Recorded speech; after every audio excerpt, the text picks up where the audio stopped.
I've been doing the conference circuit for so long that even I got bored with what I've been saying about Arab science journalism. So for this particular talk, I thought I'd put together a survey quickly of what's happening in the Arab world and in Africa, because we don't really have much research. And many journalists, because of what has been happening in the United States with staff cuts, many journalists have been contacting me and asking me if we have similar situations in our part of the world. And I've been basing what I've been saying on my general speculations and experience, but I thought that it would be good to have some actual data. So I threw together a survey, and what I did is I sent the survey out just once. It's not a scientific survey, I'm sorry to say, but I sent it out just once, and I got something in the range of about 40 responses from African and Arab journalists in 11 different countries. It's going to be difficult to tell you the exact results without a PowerPoint presentation, but I'll do my best. Oh, is it? Oh, perfect. Okay, so we had 21 full-time journalists from the Arab world in Africa who responded to the survey rather quickly, and 14 freelance journalists from both regions also who responded to the survey. I had two different surveys, one for full-time journalists and one for freelancers.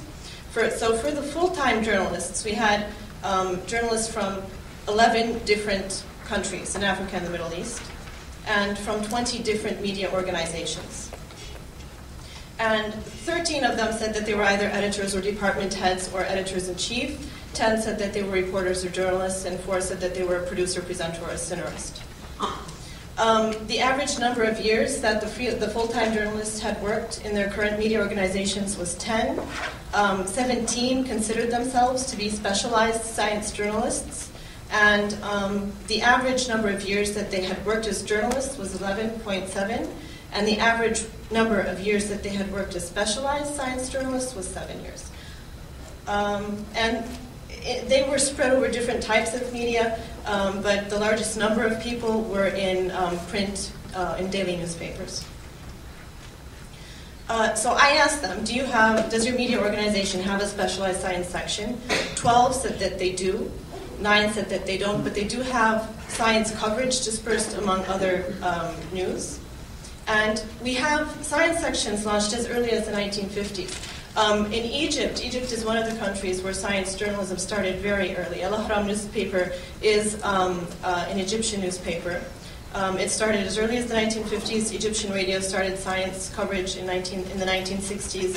October magazine, again in Egypt, started as early as 1976. And then we have these other organizations that started later on. Notably, in 2008, we have 2 science sections that started.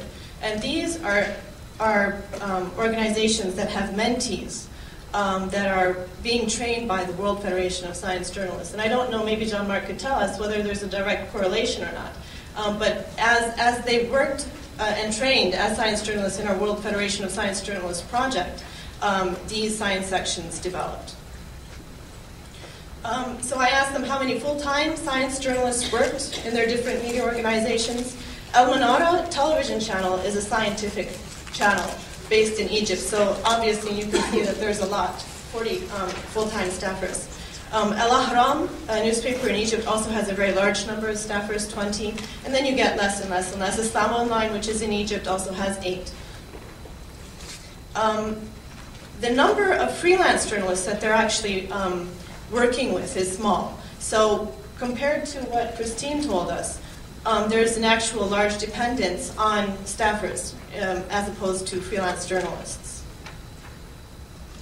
Then I asked them 3 questions about how things had changed in the past 5 years.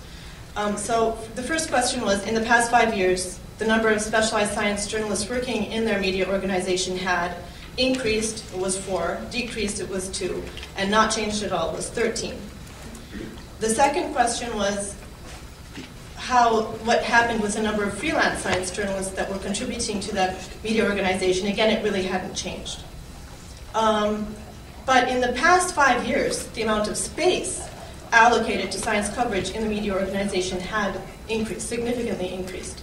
you have 14 people saying that it had increased. The reasons that they said, the ones that answered that it had increased, they said because the countries themselves, or the region, is giving more importance to science, that we're starting to host more scientific conferences in our countries, and that's why there's more coverage. More is happening in general in the world of science. There were several people who said that the World Federation of Science Journalists training had directly impacted that and resulted in an increase of science coverage in the media. The audiences are more interested, and on and on. The ones that answered and said that it had decreased, the reasons that they gave was that increase of the price of paper and increased debt in media organizations affected the science departments, lack of funds, focus of media organizations on politics and business issues, and there's a lack of sponsors and lack of training.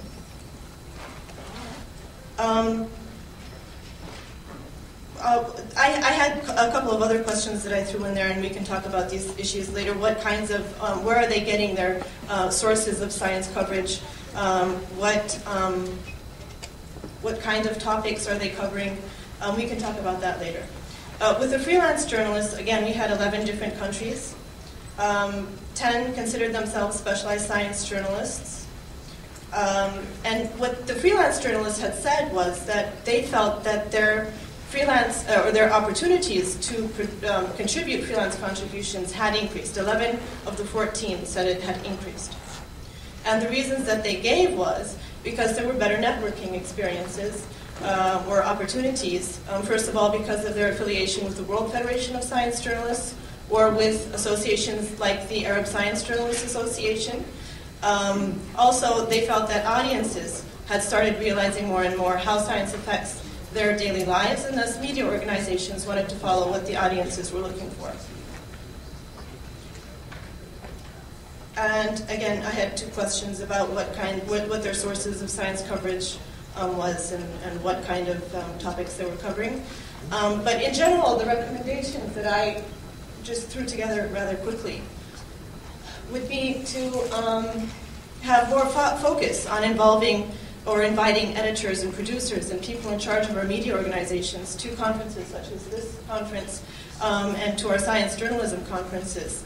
Also to have workshops on how media can make money from covering science, and more media research on audience interest in science issues.